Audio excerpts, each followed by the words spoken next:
When my brother's gambling debt hit $50,000, my parents stole my college fund $30,000.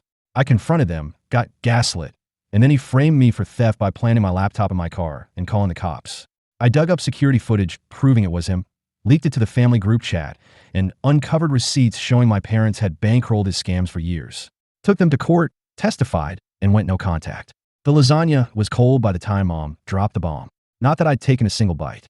My fork had been hovering over the plate for 10 minutes, trapped in that weird limbo where you're too tense to eat, but too polite to just stop pretending. Ethan was late, again, which meant Dad was drumming his fingers on the table like a metronome set to passive-aggressive, and Mom kept adjusting the napkins under the silverware like they'd personally offended her. Typical Thursday night. So, Mom said, finally breaking the silence.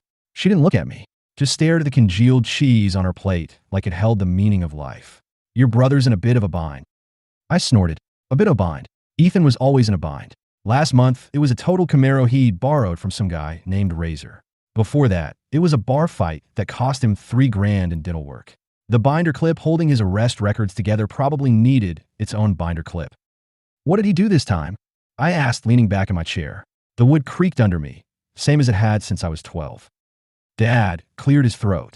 Language, Mia. Oh, come on. You call me here to talk about Ethan's latest disaster. Let's not pretend it's a surprise. Mom flinched. Her eyes flicked to the hallway, like she was worried the neighbors might hear. Well, there's some money involved. Money? I laughed. Since when does Ethan have money? He owes money, Dad corrected, his voice sharp. 50,000. The number hung there, fat and ugly, like a swear word in church. I stared at him. 50,000 what? Pesos? Robux? Dollars, Mom whispered. The fork clattered onto my plate. You're joking. He got mixed up with some people, Dad said, rubbing his temples. Online poker. Things got out of hand. Out of hand. My voice climbed. He's 26. When do his things stop being cute little oopsies and start being felonies? Mia, Mom said, her voice cracking. He's your brother. And I'm your daughter. When do I get to be the one you worry about? The words slipped out before I could stop them. I hadn't meant to say it. Hadn't even realized I'd been stockpiling it. Mom's face went stiff. We do worry about you. But you're strong. You've always been the strong one. There it was. The family motto. Mia's strong. Mia can handle it. Mia doesn't need help. I'd heard it when I worked 2 jobs senior year to pay for my own prom dress because Ethan's tutoring costs ate up the budget. Heard it when I slept in my car for a week after Dad accidentally rented out my apartment to cover Ethan's security deposit. Strong, right? So what? I said, crossing my arms. You want me to bail him out? Mom reached for my hand. I pulled back. Just a loan, she said. We'll pay you back. With what? I gestured at the house. The peeling wallpaper, the flickering overhead light, the ancient TV humming in the corner. You're still paying off his DUI lawyer. You don't have 50 grand. Dad's chair screeched as he stood. We're not asking for the whole amount. Just whatever you can spare. Spare? I barked a laugh. I'm a nursing student. I eat ramen 6 nights a week. My spare money goes toward gas and tampons. You have your college fund, Mom said quietly. The room went cold. My what? The college fund Grandma left you, Dad said, avoiding my eyes. 30,000. It's just sitting there. I stood so fast the chair nearly toppled. That's my money. For school. You promised. We know, Mom interrupted, her voice rising. But Ethan needs it now. You take out loans. You'll pay them off eventually, but he could die, Mia. These people aren't messing around. I gaped at her. Always so dramatic. Ethan wasn't in danger. Ethan was just Ethan, the golden boy who skateboarded through life on charisma and crocodile tears. No, I said, grabbing my jacket off the back of the chair. Absolutely not. Mia, please. No, that money's for my future, not his mistakes. Dad blocked the doorway. Where's your loyalty? Family takes care of family. Funny, I snapped, shoving past him. I don't recall anyone taking care of me. The door slammed behind me. I didn't look back. The text came at 3:17 a.m. Mom, we're sorry. We'll figure it out. I deleted it. Let them figure it out. Let Ethan sink for once. I rolled over, punching my pillow, and tried to ignore the guilt squirming in my gut. The second text came at 6:02 a.m. Bank alert. $30,000 withdrawn from savings account 4492. I sat bolt upright, heart slamming against my ribs. My hand shook as I fumbled with the app. Current balance. $87.42. No. I called the bank. The robotic voice on the line confirmed it. A withdrawal authorized by the account's co-signers. My parents. The room tilted. I gripped the edge of the mattress, dizzy. They'd done it. They'd actually done it. My phone buzzed again. Mom, we had no choice. We'll explain later. I threw it against the wall. The screen shattered, but the words stayed burned into my brain. No choice. We'll explain later. You're the strong one. Outside, the sun rose like nothing had happened. I didn't sleep for 2 days after they stole my money. Just sat on the floor of my studio apartment, staring at the cracked screen of my phone, replaying Mom's texts. We'll explain later. Explain what? How they'd legally robbed me. How Ethan's life was worth more than mine. The anger boiled so hot, I thought I'd vomit. I showed up at their house unannounced on Saturday. No more polite warnings. No more biting my tongue. I pounded on the door until Dad yanked it open, his face flushed. Mia? What the hell? Where is he? I shoved past him, my boots tracking mud on the carpet. The house reeked of lemon cleaner and lies. Who? Mom appeared in the kitchen doorway, clutching a dish towel. Her eyes darted to the stairs. Ethan. I stormed toward his room. You think I'm just gonna roll over while you steal 30 grand? That's felony theft, Mom. I could press charges. Mia, stop. Dad grabbed my arm, but I shook him off. Ethan's door was locked. I kicked it hard. Open up, you coward. Go away. His voice was muffled, lazy, like I was a fly buzzing at his window. Not until you admit you made them do this. The door flew open. Ethan stood there in sweatpants and a stained tee, his hair greasy, breath sour with beer. Jesus, relax. It's just money. Just money. My voice cracked. That was for my degree. My future. What's your excuse? Gambling away rent again? Or did you finally bet on a horse that wasn't three-legged? He smirked. Cute. But we both know you'll get over it. You always do. Mom hovered behind me, wringing her hands. Mia, please, let's talk about this calmly. Calmly? You wiped out my savings, and now you want calm. I whipped around to face her. Transfer back. Now. Dad crossed his arms. We can't. Why? Because Ethan already blew it on blackjack? Because it's gone, Ethan snapped. Paid off a debt. You're welcome. By the way, they were going to break my knees. The room spun. Gone. All of it. Every late shift, every scholarship essay, every ramen noodle dinner grandma's money was supposed to fix. Gone. For him. I lunged at Ethan. Didn't even think, just swung. My fist caught his shoulder before Dad yanked me back. Enough. Dad barked, shoving me toward the stairs. You want to act like a child? Get out. Mom didn't look at me, just stared at the floor, silent. Fine. I jabbed a finger at Ethan. But this isn't over. He laughed. Yeah. Go cry about it. Selfish. The next morning, I called a lawyer. A real one, not some TV ad ambulance chaser. Ms. Gutierrez's office was downtown, all glass walls and sharp suits. She skimmed the bank statements I'd printed, lips pressed into a thin line. Co-signers have full withdrawal rights, she said. Unless you can prove malicious intent, it's legal. But it's my account. Their names are on it. Your grandmother added them when you were a minor. I slumped in the chair. Grandma. She'd trusted them, just like I had. So I'm screwed. Ms. Gutierrez sighed. You can sue, but without evidence of coercion or fraud. I left her office with a business card and a headache. 3 days later, my laptop vanished. I tore the apartment apart, under the bed, behind the fridge, even inside the damn oven. Nothing. My gold necklace, a gift from Grandma, was gone too. I called Mom, half convinced they'd broken in to punish me further. She answered on the first ring. Mia? What's wrong? Did you take my laptop? What? No. Why would? I hung up. The cops showed up at 8 p.m. 2 officers, one with a mustache so thick it looked photoshopped. Mia Torres, the mustache cop said. We got a tip about stolen property. My stomach dropped. What? They found a laptop in my trunk, and the necklace, tucked under the spare tire like I'd try to hide them. That's not mine, I said, voice shaking. I mean, it is mine, but I didn't put it there. The cop raised an eyebrow. You reported these items stolen? Yes, yesterday. And now they're in your car. Ethan's smirk flashed in my mind. You'll get over it. You always do. This is a setup, I whispered. They cuffed me anyway. The holding cell stank like bleach and regret. I sat on a metal bench, replaying Mom's face as the cops led me out. She'd stood in the driveway, arms wrapped tight around herself, tears streaming. How could you embarrass us like this? Dad hadn't even looked at me. The cell door clanged open. A female officer jerked her chin at me. Detective wants a word. The interrogation room was cold. A man in a rumpled blazer sat across the table, flipping through a file. Mia Torres, he said, charged with felony theft. Grand larceny if the DA's feeling spicy. I didn't do it, says everyone. He leaned back, studying me. But here's the thing, the anonymous tip came from a burner phone. And the security camera at your complex? He slid a grainy photo across the table. Shows someone dumping the loot in your car at 4 a.m. Tall guy. Hoodie. My heart raced. Ethan, it's my brother. The detective's eyebrow twitched. Your brother set you up? Yes. Why? Because I wouldn't pay his gambling debt. Because my parents stole my college fund for him and I. The door burst open. A young cop poked his head in. Sarge wants you. Now. The detective stood, gathering the file. Don't go anywhere. As if I could. They released me at dawn. No apology.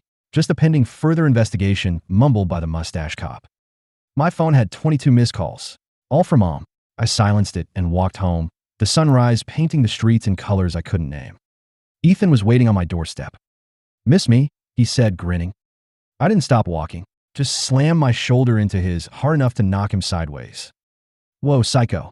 He caught himself on the railing. Cop's not your type? I unlocked the door. Get off my property. Or what? You'll cry to mommy. His smile turned mean. Face it, Mia. Who are they going to believe? Me, the guy with a record. Or you, the bitch who punched your own brother? I froze. What? He pulled out his phone, swiping to a video. Grainy, shaky footage of me swinging at him in the hallway. Dad's security cam caught it, he said. Funny how that works. I lunged for the phone, but he yanked it back. Go ahead. Throw another tantrum. He pocketed the phone. But next time, they won't let you go. He left me there, shaking on the doorstep. Mom called again that night. I let it ring. Voicemail, Mia, please. We can fix this. Just come home. I deleted it. The detective never called back. The dean's voice still rattled in my skull. Suspended pending investigation. Not expelled. Yet. But the word might as well have been carved into my forehead. I walked into every classroom and saw it in the way professors avoided eye contact. The way classmates whispered behind cupped hands. There's the girl who stole her own laptop. The girl who punched her brother. The girl who... I stopped going to class. Instead, I stalked the block around my apartment, scanning every storefront for cameras. The gas station? Too far. The laundromat? Pointed the wrong way. But the bodega on the corner, Jack's Liquor and more, had a rusty security cam bolted above the door, its cracked lens aimed at the parking lot. And my parking lot. The clerk behind the counter looked bored, scrolling TikTok. I slapped a $20 bill on the scratched glass. I need footage from last Tuesday, 3 a.m. to 5 a.m. He didn't glance up. No hablo inglés. I added another 20. Hablas ahora. He sighed, pocketed the cash, and jerked his chin toward the back room. 5 minutes. The monitor glowed blue in the cramped storage closet. The clerk fast-forwarded through grainy footage, flickering headlights, a stray cat, shadows. Then, there, a figure in a black hoodie slinking toward my car. Tall, lanky, all elbows and arrogance. Even with his face hidden, I knew that walk. The way he dragged his left foot slightly, like the world owed him a smoother pavement. Ethan. He jimmied the trunk open, dumped my laptop and necklace inside, and vanished. I took a photo of the screen with shaking hands. Proof. Finally. Ethan answered on the first ring. Miss me already? Meet me at the pier. Now. Or what? You'll cry. Or I send this video to the cops. I texted him the screenshot. He went silent. Then, 30 minutes. The pier was deserted, salt wind clawing at my hair. Ethan leaned against a rusted railing, smirking. Dramatic much? I shoved my phone in his face. You're done. He glanced at the photo and snorted. That's your big proof? A blurry dude in a hoodie. It's you. Prove it. The limp, the height, the fact that you're the only psycho who'd frame his sister. He stepped closer, his breath sour. You really think the cops care? They already like me better. I'm charming. This isn't a game, Ethan. You ruined my life. I ruined it. He laughed. You did that yourself. Always playing the martyr, keeping score. Look how responsible I am. Look how much I suffer. He mocked my voice, high and whiny. Newsflash, Mia, nobody cares. Mom and Dad, let me take your money because they're tired of your sob stories. You're not the hero here. You're the loser. I gripped my phone so hard the edges bit into my palm. I'm taking this to the police. Go ahead. He spread his arms. But when mom finds out you're trying to jail her baby boy, she'll never forgive you. The words hit like a slap.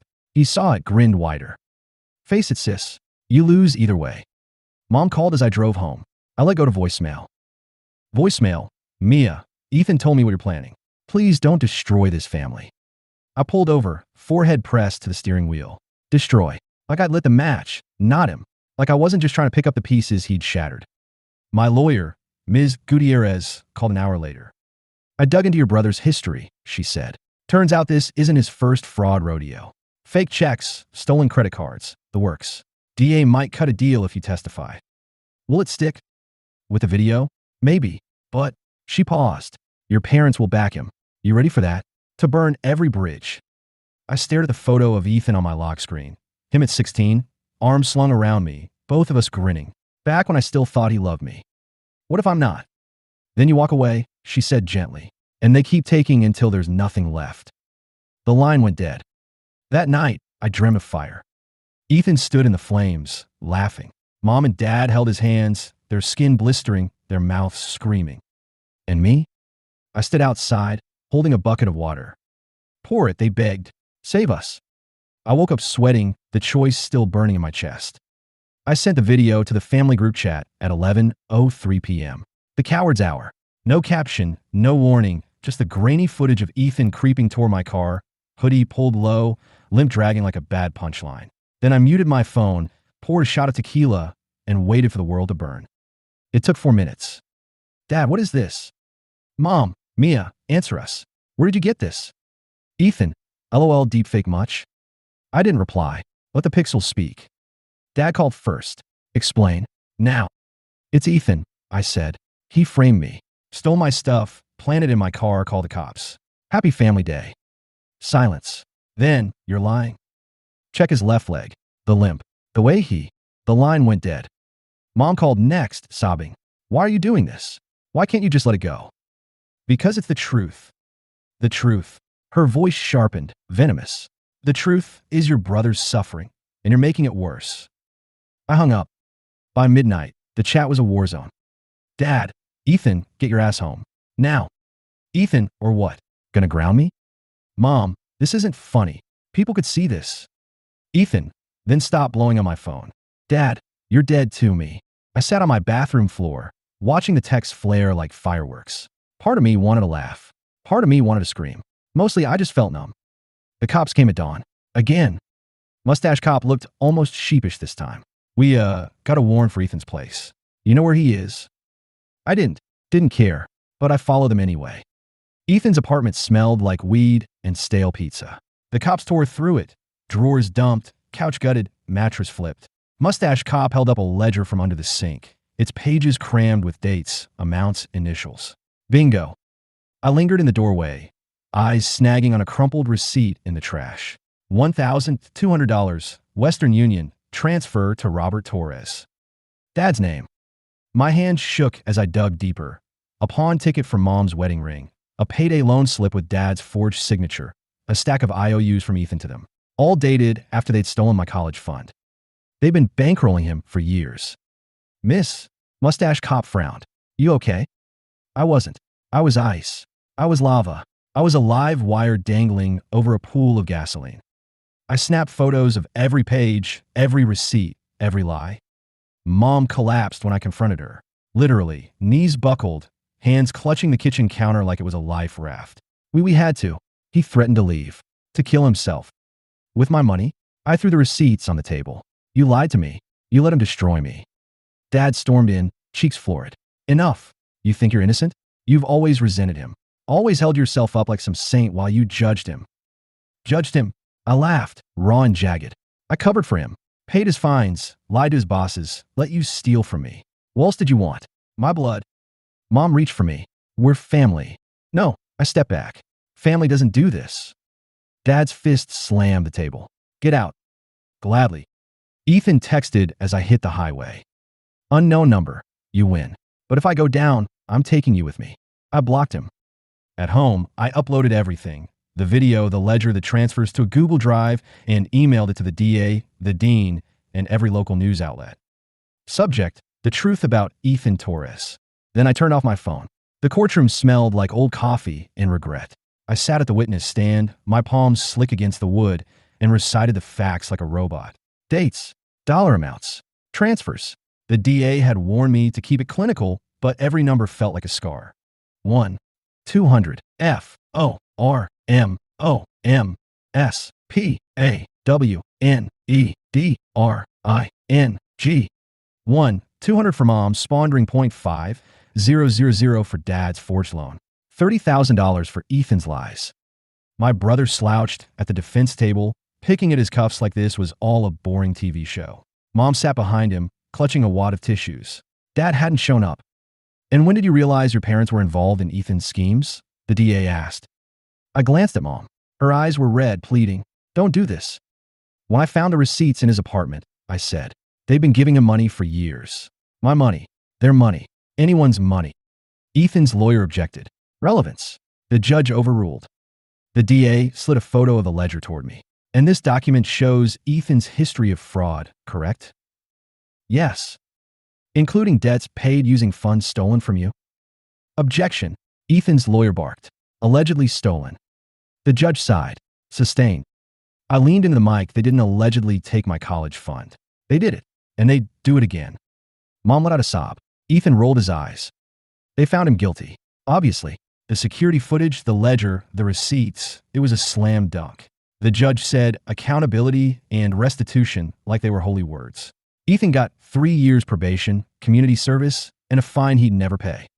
Mom cornered me outside the courthouse, her perfume sharp and suffocating. How could you humiliate us like that? Humiliate you? I laughed. You stole from me, lied to me, let him destroy me. We're family. Her voice cracked. Not anymore. Dad called that night. First time in months. You happy now? You got your revenge. It wasn't revenge, I said.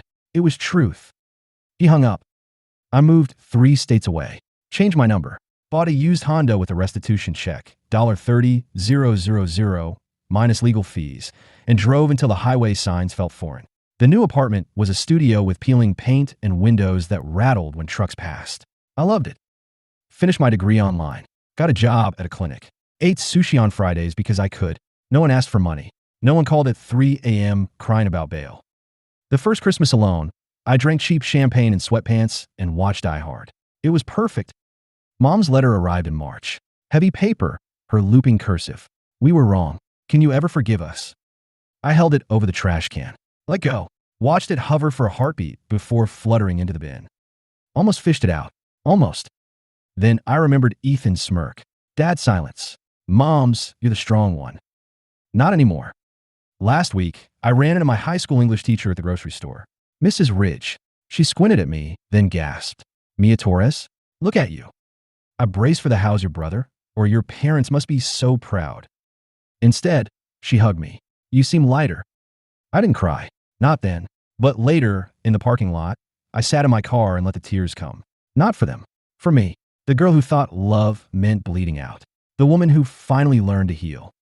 Sometimes I still dream of that courtroom. Of Ethan in his cheap suit, Mom's crumpled tissues, the gavels crack like a starter pistol. But now, when I wake up, the silence doesn't scare me. It's soft. It's mine. I keep Grandma's chipped coffee mug on my windowsill. The one she left me, back when family still meant something good. When the sun hits it just right, it throws rainbows on the wall. Funny how the broken things still shine.